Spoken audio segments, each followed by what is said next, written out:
Hello, hello people. So, another day, another gala tayo dito sa Rojas City kasi it's our day 4 pa lang. So, hindi pa namin napuntahan yung mga gusto naming puntahan at kainan. So, let's go. Samahan nyo kami. And kakagaling lang namin dito sa laundry shop. Nagpa-laundry kami ng mga damit. And now, we are going straight to Robinsons. So, plano namin kumain sa Mang Inasal for today's video. Ayan, kasi na-miss talaga namin ang Mang Inasal. Iba talaga ang lasa pag Mang Inasal. Anyway, ayan, nakasunod si na Papa sa likod kasi dalawang car Since kumuha ng bagong car si na Kuya, so syempre hindi tayo magpapahuli. Nagpa-drive tayo, guys. Charot. Syempre, dapat makasakay din tayo dyan, diba? So, ayan, dito na kami sa Robinsons. So, na ating ate Mia ayaw magpatulong. Gusto niya siya lang mag-push sa bunso. Ang bait naman talaga ng ating ate. Gusto naman niya talaga tumulong kay mami. And ayan ang ating bunso. Turo-turo lang siya, guys. And yan yung hand gesture niya pag no, no, no. Marunong na siya mag no, no, no.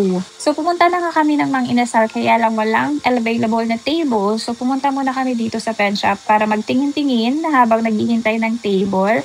At nakapag-shopping na nga din kasi ang tagal na makakuha ng table. Pero ayan, sa wakas, nakakain na din. And we ordered petso, halo-halo, and lumpiang toge. And now, ayan na, dede mode na naman ang ating kai-kai kasi gutom and antok. So this time, papunta kami sa old house. We are going to visit our old house and yung mga kapitbahay na din namin na naging close na din sa amin. So dito kami nakatira before sa Milibili Heights, Urban Poor. Ayan. So pababa kami dyan. Na nakakamiss naman talaga itong lugar na to, guys. So dito talaga kami lumaki since I was in elementary. So ayan, nakarating na din tayo and ito yung old house namin.